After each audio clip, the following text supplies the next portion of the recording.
কুষ্টিয়া সীমান্তে অভিযান চালিয়ে একজন আসামিসহ বিস্ফোরক বোমা এবং বিপুল পরিমাণ চোরাচালানি মালামাল উদ্ধার করেছে border guard Bangladesh BGB. Kushtia Daulatpur থেকে আব্দুল আলিম সাচ্চুর প্রতিবেদনে দেখুন বিস্তারিত। শনিবার ৪ এপ্রিল ২০২৬ ভোর রাতে ধলা বিওপি এলাকায় বিশেষ অভিযান পরিচালনা করে বিজিবি সদস্যরা মেহেরপুরের গাংনী উপজেলার বাসিন্দা মোহাম্মদ মুনতাজ আলীকে আটক করে। এ সময় তার কাছ থেকে দুটি বিস্ফোরক বোমা, মোট ওজন ১.২০ কেজি এবং একটি মোবাইল ফোন উদ্ধার করা হয়।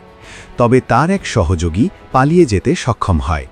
প্রাথমিক জিজ্ঞাসাবাদে জানা যায়, উদ্ধারকৃত বিস্ফোরকগুলো ভারত থেকে চোরাচালানির মাধ্যমে দেশে আনা হয়েছে। আটক ব্যক্তিকে আইনগত ব্যবস্থা গ্রহণের জন্য গাংনী থানায় হস্তান্তর করা হয়েছে। এর আগে শুক্রবার রাতে পৃথক অভিযানে কাথুলি ও চিলমারি বিওপি এলাকায় মালিকবিহীন অবস্থায় ভারতীয় মদ, সিপ্রোহেপটাডিন ও ডেক্সামেথাসোন ট্যাবলেট সহ বিভিন্ন চোরাচালান পণ্য উদ্ধার করা হয়। উদ্ধারকৃত মালামালের মোট আনুমানিক মূল্য প্রায় ১০ লাখ টাকার বেশি। বিজিবি জানায়, সীমান্ত এলাকায় মাদক ও নজরদারি ভবিষ্যতেও অব্যাহত থাকবে।